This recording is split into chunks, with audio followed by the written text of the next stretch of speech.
Hey there and welcome to my channel. Today I'll be doing a review of the Philips NeoPix Easy 2 Plus Home Projector. This is a 720p LED projector that can project up to a maximum of 65 inches. Not that big really, but it's definitely one of the more stylish and good looking projectors on the market right now. For your convenience, this video has been split into segments. So if you're in a rush, you can skip to the specific chapter markers below. But to get the full lowdown and to help make the video more easily found, watching from start to finish works best. So why am I doing this? Well, this is one of 7 videos I'm making about video projectors.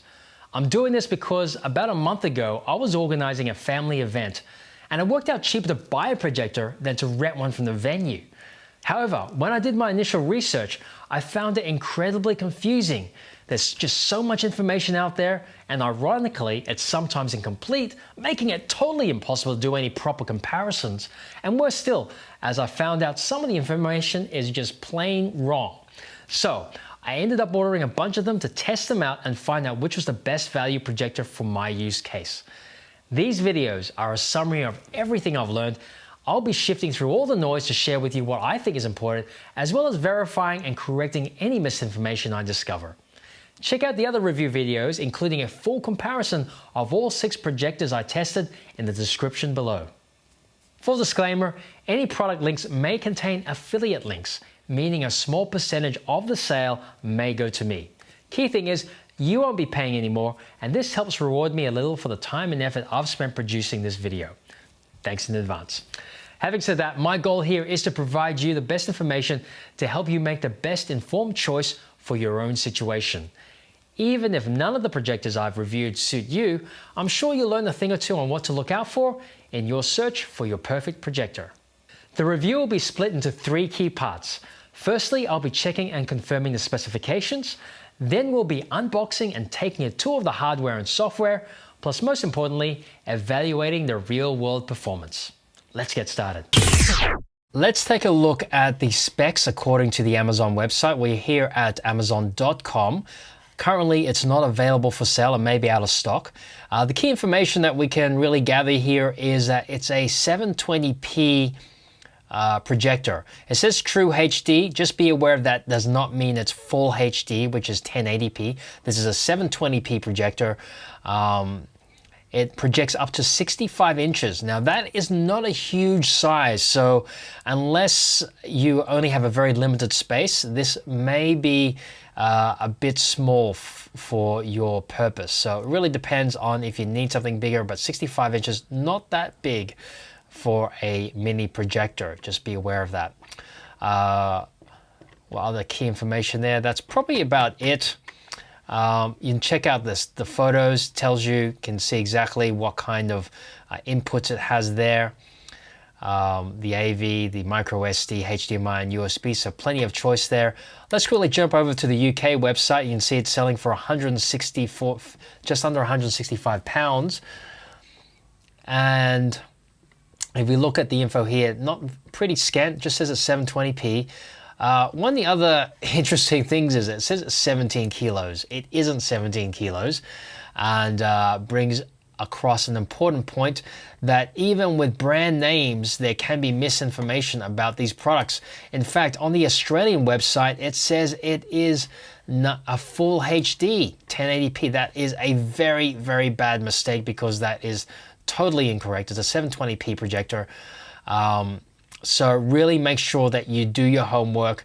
Check at least a second reference to make sure that the specs are correct. It is a 720p projector. All right, let's take a look what's inside the box. Interesting noise. Okay, first thing we have is an envelope. It looks like it has a thank you card, quick start guide, warranty card, some software agreement, some other bit. Taking the projector out. You can see it is quite a nice looking unit. We've got a lens cap, I'll just take that off. Got an infrared receiver here on the front.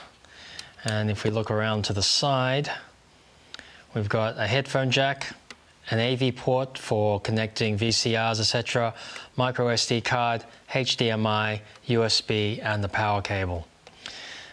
Coming around to the back, we've got another infrared receiver port and an old school VGA connection for those computer monitors.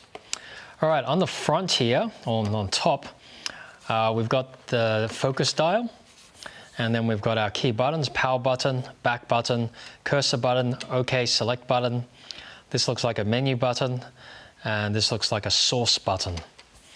Okay, so very clearly laid out, very simple, looks good. Nothing on this side. And on the bottom, we've got a tripod screw point. We've got this little dial that allows you to adjust for the angle of the projector. And yeah, that looks pretty nice. Let's see what else is in the box. Okay, so what have we got? Looks like we have power connectors, depending on the country you're in, UK, Australia, US. We've got a power adapter. Okay, so this just plugs in, snaps in, easy. Other thing is we've got a remote control. Looks like it's got all the controls, volume, menu, yep, settings, everything seems good there, plus a couple of batteries. So that's what you get in the package. Looks pretty good. It's now time to check out the operation and menu system. I'm just turning it on right now, and you'll notice within about 3 seconds it will show up with the home screen, and now it is detecting any source that is operating. And there you have it. It's detected the Apple TV. Let's have a look at the first thing, the menu system. We click right in. We get access to the picture mode, which has a variety of different modes, including a user mode, where you can individually adjust the contrast, brightness, color, and sharpness. We've also got color temperature, which you can change from warm, medium to cool. I'm just leaving it medium. Aspect ratio, I just leave it at auto. It's just easier for it to detect the correct ratio to put it on. But if you want to individually change it, we've got some options here. I don't really know what point-to-point panorama, just scan, zoom 2 or zoom 1 is. And there's also the standard one, 16:9 and 4:3. Anyway, I'll just leave it on auto, just easier. Noise reduction, not quite sure what that is either, so I just leave it in the middle. Pressing the menu button gets me back out to the main menu. I now shift down to have a look at the sound options. Again, sound mode has a few options there: standard, music, movie, sports, and user for manual adjustment of the treble and bass. We've also got auto volume. I guess that's just to make sure it doesn't get too loud. Surround sound, not quite sure how that works given that it's only a stereo speaker, but I guess it's just simulated. Didn't really try that option. Now the other things we've got are the main settings. We've got different languages that you can change to. We've also got restoring the factory default. Keith, main thing here is the panel flip rotation, which allows you to shift the image depending on how you're using the projector, whether you're going from behind, in front, upside down. That's when this will come in handy to actually project the image the right way up. We've also got keystone correction. This helps make sure that the sides are parallel. Mostly if you are angling or positioning the projector at an angle, you'll need the keystone correction. We've also got digital zoom. This allows you to make the image smaller without moving the projector if you need to do that. So that is done by this feature. All these features are also available on the remote control. Sorry, we're going back down to the last feature, which is a sleep timer. We've got a sleep timer, which gives you an option of anything from 10 minutes all the way up to 4 hours and off. We've also got an auto sleep feature in case you leave this on accidentally, with an option of 4, 6, and 8 hours. I'm just leaving that off. Okay, that's the main menu functions. Clicking onto the input source button, we've got all the key options, whether you're using the AV port for your VHS old school type devices, HDMI, which I imagine most people would be using, VGA if you're using an old school monitor, and media player for the micro SD card slot and the USB input as well.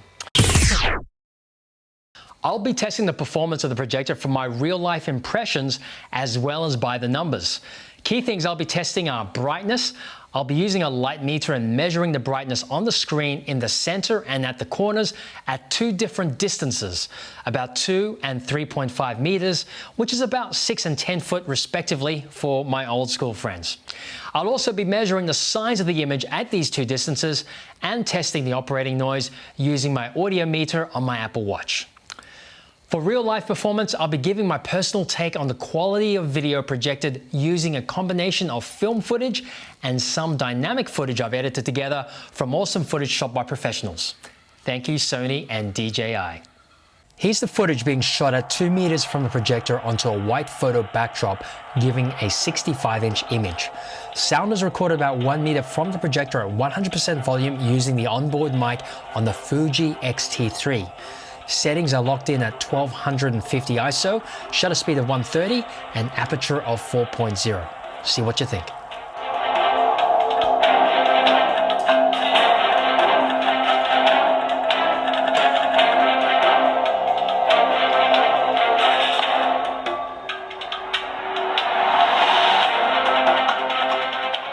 Checking on the performance on the reds, you can see here it looks a little dull, not so bright. The blue also, there's a bit of a lack of separation there, but otherwise the colors don't look too bad. By the way, I've also uploaded this edited footage so you can see how the video looks directly on your monitor. Link below. Let's see the projector now in action with some cinematic footage from Shang-Chi.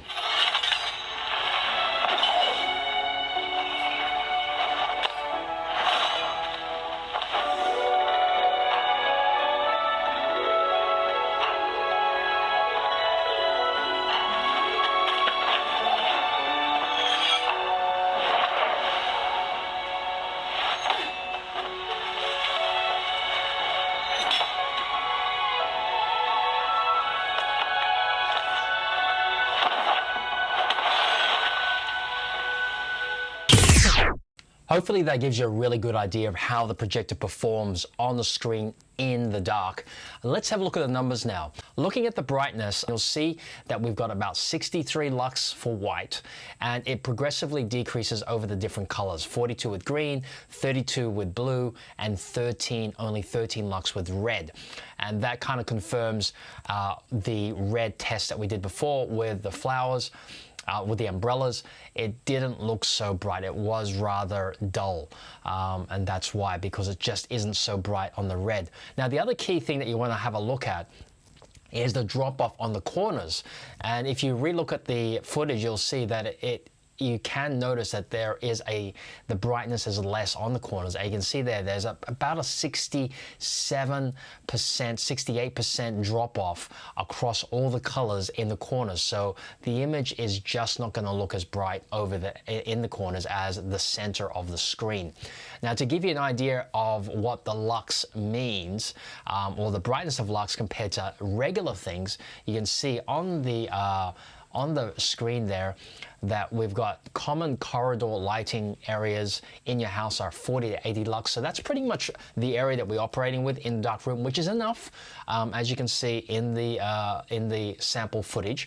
A public car park's about 40 lux. If you're eating in a restaurant, 160, in an office, 320, and in retail stores, 400 to 500. I've just put those there just as a reference because I also had no idea how light is measured and what these numbers mean. So this gives you a bit of a reference. Anyway, hopefully that gives you a good summary of how bright it is. It is bright enough to look at, as you can see, and probably as long as you're not, even in a little bit of daylight, it's still visible. But obviously, the brighter it is, the better experience it is. But this is good enough for a great cinematic experience. Lastly, just looking at the projector noise, you can see the ambient room noise is around 37 decibels. Right on top of the projector, 49. And as you progressively moved away from the projector at 2 and 3 meters, it's only 39. It's pretty much not really noticeable, especially when you've got something playing on the screen. Philips have put together a very aesthetically pleasing projector package. The box looks great, the projector looks and feels good, and the user interface is cleaner than its Chinese counterparts. It does what it's supposed to, however, it's let down by a rather small maximum screen size of 65 inches. It is also rather expensive for what it is compared to the competition, and the only reason why I feel you'd go for this option is if you're okay with being limited to just 65 inches and you value something that is pretty, branded, and comes with the support of a big company like Philips. Overall, I give the NeoPix 6.5 for performance and a 5 for value for money. Love to know what you think, especially if you got one. Hit me up in the comments below. Don't forget to check out the other projector review videos in the description, including the comparison review of all 6 projectors. Okay, that's all for now. Thanks for watching, and remember to like, subscribe, and hit that notification button so you don't miss any future videos from me. See ya!